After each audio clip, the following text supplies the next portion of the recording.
ان الحمد للہ والصلاة والسلام علی رسول اللہ اما بعد اعوذ باللہ من الشیطان الرجیم بسم اللہ الرحمن الرحیم لیکچر نمبر 9 اسلامیات لازمی کلاس 10 حصہ احادیث نبوی صلی اللہ علیہ وسلم متن حدیث ہے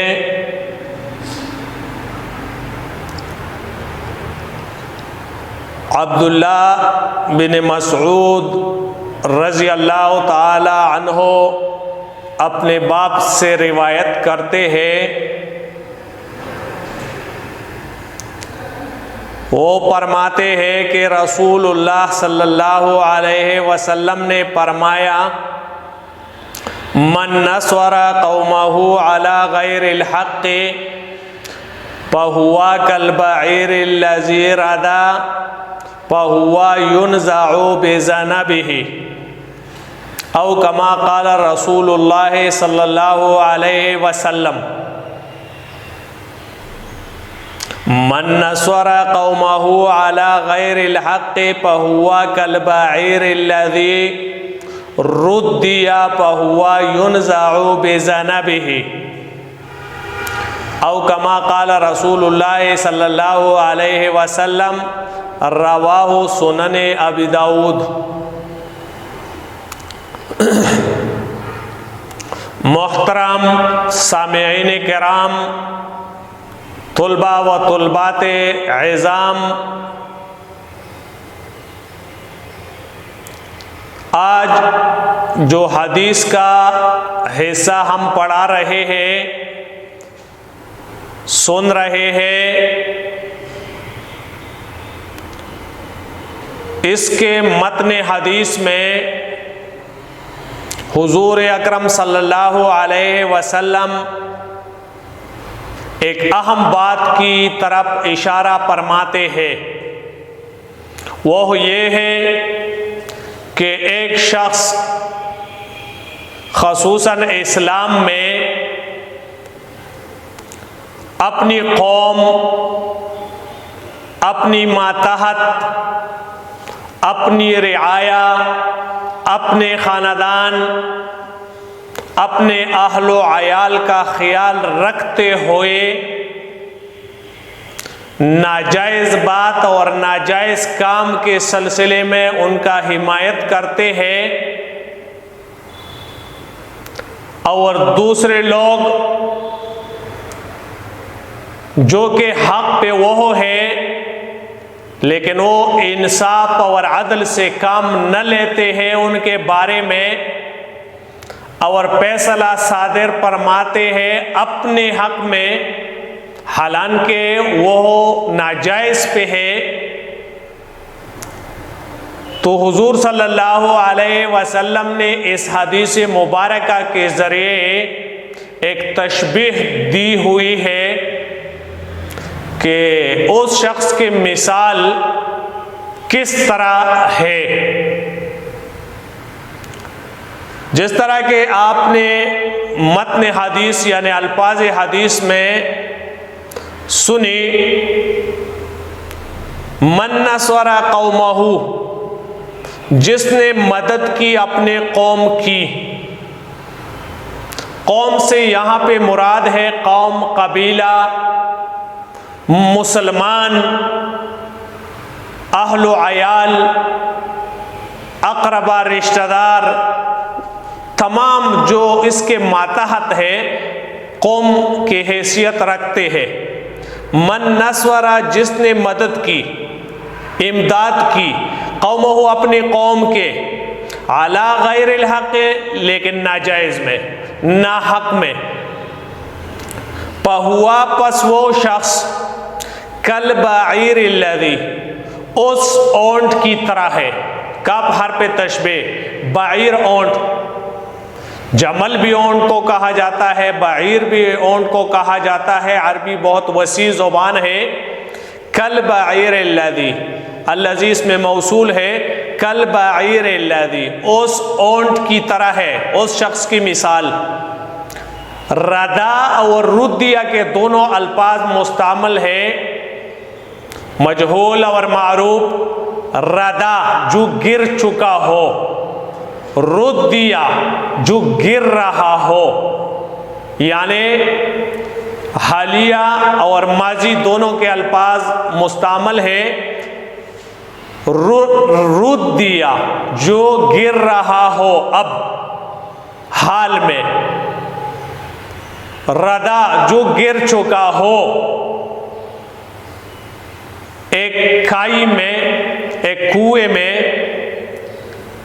ایک گہرائی میں وہ گر چکا ہے یا گر رہا ہے۔ فَهُوَ يُنزَعُ، پس وہ بندہ، وہ شخص اسے کھینچ رہا ہو، لٹک کے اس کو کھینچ رہا ہو، بِذَنَبِهِ، دم سے، اس کے دم سے۔ تو کیا ہوگا؟ وہ خود اس میں جا گرے گا، نہ کہ اونٹ کو نکال سکے گا۔ اگر گر رہا ہو فی الحال اونٹ ایک کھائی میں، ایک کنویں میں،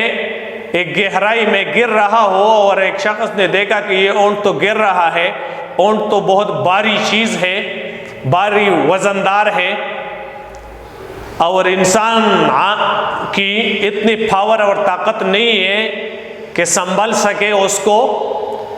اور وہ جا کے اس اونٹ کو دم سے پکڑ کر واپس کھینچ رہا ہے اپنی طرف۔ تو یہ ممکن ہے کہ ایک عام شخص ایک اونٹ کو دم سے پکڑ کر گہرائی میں جانے سے روک سکے؟ نہیں ہو سکتا، یہ ناممکن بات ہے ایک عام شخص کے لیے۔ یا یہ کہ ایک اونٹ پہلے سے گر چکا ہے اور وہ کسی ذریعہ سے اپنے ہاتھ کے ذریعے دم سے پکڑ کر واپس لینا چاہے، واپس اوپر لینا چاہے، تو وہ باہر نکال سکیں گے اس اونٹ کو؟ کبھی نہیں، بلکہ یہ ہوگا کہ وہ شخص اس کے ساتھ اس نیچے کھائی میں، اس نیچے کنویں میں گر جائے گا، کیونکہ وہ تو بھاری اور وزندار ہے اور یہ انسان کمزور ہے، تو وہ اپنے ساتھ لے جائیں گے نیچے۔ اسی طرح حضور صلی اللہ علیہ وسلم نے اس شخص کی مثال دی ہے کہ ایک فرد ہے، چاہے وہ اس کا قریبی رشتہ دار ہے، چاہے وہ اس کا بھائی ہے، چاہے وہ اس کا بیٹا ہے، بیٹی ہے، اس کی بیوی ہے، یا کوئی قوم ہے، وہ قبیلے کا سربراہ ہے، ناظم ہے، ایم پی اے ہے، ایم این اے ہے، استاد ہے، پرنسپل ہے، لیکن اس کی جو ماتحت لوگ ہیں وہ ناجائز پہ ہے، چاہے وہ کام کے سلسلے میں ہو یا بات کے سلسلے میں ہو، قولاً فعلاً، اور وہ اپنی قوم کے ساتھ صرف مدد کر کے دوسری جو لوگ ہیں جو کہ حق بات پہ ہے، حق کام پہ ہے، اس کی حمایت میں فیصلہ کرا دیتے ہیں، تو گویا کہ اس کی جو قوم تھی وہ ناجائز پی تھی، ناحق پی تھی، جہنم میں وہ نیچے گرنے والی تھی وہ قوم، لیکن انہوں نے اس کو دم سے پکڑ کر اپنے آپ کو گرا دیا، وہ بھی جہنم میں جائیں گے۔ یہ ایک تشبیہ ہے جو حضور صلی اللہ علیہ وسلم نے محققانہ انداز میں پیش کیا مسلمانوں کے سامنے۔ اس کی کئی مثالیں قرآن و سنت میں آ چکی ہے پہلے سے، کہ اللہ تعالیٰ فرماتا ہے وَتَعَاوَنُوا عَلَى الْبِرِّ وَالتَّقْوَى وَلَا تَعَاوَنُوا بِالْإِثْمِ وَالْعُدْوَانِ۔ یہ مسلمانوں کو حکم ہے کہ ایک دوسرے کے ساتھ معاونت کیا کرو، مدد کیا کرو کامی نیکی میں، جو نیکی کے کام ہے، معروف کام ہے، جائز کام ہے، حق کام ہے، حق بات ہے، تو اپنے بھائی کے ساتھ، اپنے قریبی رشتہ داروں کے ساتھ، اپنی قوم کے ساتھ اس میں مدد کرو، ضرور ثواب ملے گا اس پہ، لیکن ناجائز میں مدد نہ کرو۔ وَلَا تَعَاوَنُوا بِالْإِثْمِ وَالْعُدْوَانِ، زیادتی کے کاموں میں، اسراف کے کاموں میں، گناہ کے کاموں میں ایک دوسرے کے ساتھ معاونت نہ کیا کرو، ورنہ یہ مثال کافی ہے ان لوگوں کے لیے کہ آپ بھی جہنم کے ایندھن بن جائیں گے ان کے ساتھ۔ وَلَوْ عَلَىٰ أَنفُسِكُمْ ایک جگہ پہ آتا ہے قرآن مجید میں، یعنی گواہی صحیح طریقے سے دو۔ اگر یہ گواہی اپنے آپ کے خلاف کیوں نہ ہو، اپنے ماں باپ کے خلاف کیوں نہ ہو، لیکن حق پہ اعدلوا هو اقرب للتقوی، انصاف سے کام لو، یہ تقوی سے زیادہ قریب ہے۔ مسلمانوں کو عدل و انصاف سے کام لینا چاہیے۔ اس حدیث مبارکہ میں عصبیت، نفس پرستی، خواہشات کا رد کیا گیا ہے کہ تعصب سے کام نہ لو کہ یہ تو میرا رشتہ دار ہے، چاہے وہ ہو نہ حق پہ ہے لیکن میں اس کے ساتھ رہوں گا، نہیں ہونی چاہیے۔ جس طرح کہ ابراہیم علیہ السلام کی مثال اللہ تعالیٰ نے ہمارے سامنے پیش کیا کہ اپنا باپ تھا، لیکن سب سے پہلے دعوت کا کام جو انہوں نے نیکی کا شروع کیا اپنے باپ سے کہ اے میرے باپ، آپ ان چیزوں کی پرستش اور عبادت کیوں کرتے ہیں جو نہ آپ کو نفع پہنچا سکتے ہیں ورنہ آپ سے کوئی تکلیف اٹھا سکتے ہیں، کوئی ضرر اٹھا سکتے ہیں، نہ آپ کو نقصان پہنچا سکتے ہیں۔ تو سب سے پہلے انہوں نے اپنے باپ کا خیال نہ کیا اس بارے میں۔ تو حضور اکرم صلی اللہ علیہ وسلم نے اس حدیث کے ذریعے بھی ہمیں سمجھایا ہے۔ یہ آپ کی کتاب کورس میں صفحہ 88 پہ یہ حدیث موجود ہے، پھر دوہرا رہا ہوں، من نصر قومه على غیر الحق فهو كالبعير الذي ردا یا ردیا فهو ينزع بذنبه، جس شخص نے کسی ناجائز معاملے میں اپنی قوم کی مدد کی تو اس کی مثال ایسی ہے جسے کوئی اونٹ کنویں میں گر رہا ہو اور اس کی دم پکڑ کر لٹک جائے تو خود بھی اس میں جا گرے۔ بعیر اونٹ، ردا یا ردیا، گرا یا گر رہا ہو، ینزع مانا کھینچا جاتا ہے، ذنب مانا دم۔ حضور کریم صلی اللہ علیہ وسلم نے اس شخص کی طرف مثال کے ذریعے اشارہ کیا ہے جو کسی ناجائز اور غلط کام میں اپنی قوم کی مدد کر رہا ہو اور اسی طرح تباہی کی طرف بڑھ رہا ہو۔ ایک آدمی کو یہ سوچنا چاہیے کہ آیا اس کی قوم صحیح راستے پہ ہے یا نہ۔ ایک جھوٹے کام میں وہ ان کی مدد کیوں کرتا ہے؟ یہی وجہ ہے کہ ان کی باتوں کی وجہ سے اور غلط تعصب کی وجہ سے اسلامی اخوت پارا پارا ہوتی ہے،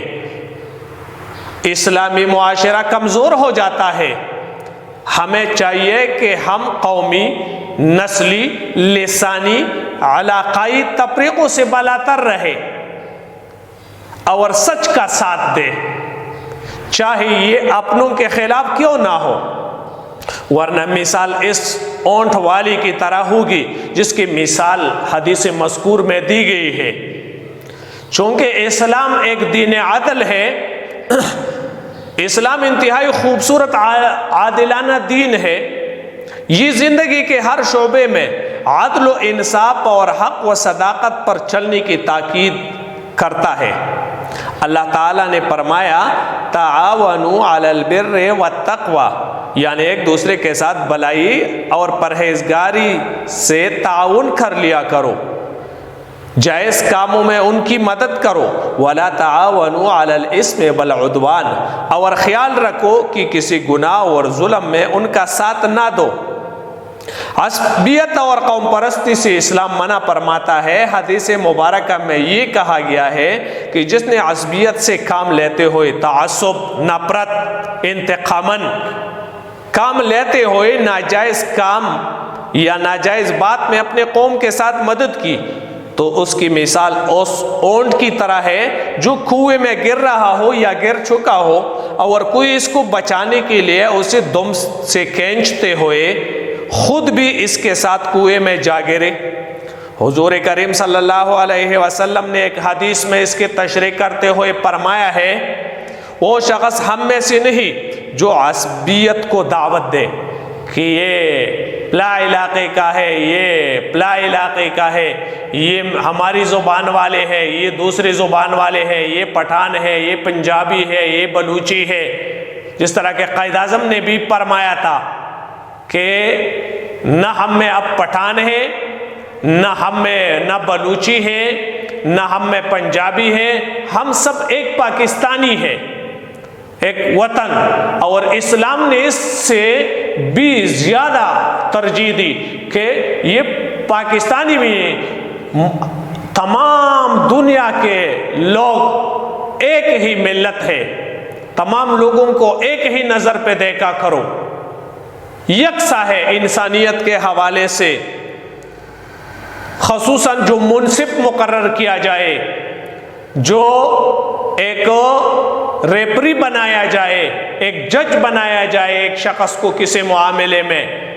تو بالکل عدل پر مبنی بات کرنی چاہیے۔ جو عصبیت کی بنیاد پر جنگ کرے، ہاں اگر اس کے قوم کے ساتھ ظلم ہو رہا ہو تو عصبیت یہ ہے کہ وہ اپنے قوم کے ساتھ دے، یہ جائز مدد ہے کہ آپ کی قوم ٹھیک ہے، بات ان کی ٹھیک ہے، کام ان کی ٹھیک ہے، اور دوسرا کوئی شخص اسے چھیڑ رہا ہو اور وہ غلطی پہ ہے تو اپنی قوم کے ساتھ اس میں مدد کرنی چاہیے ظلم کے خلاف۔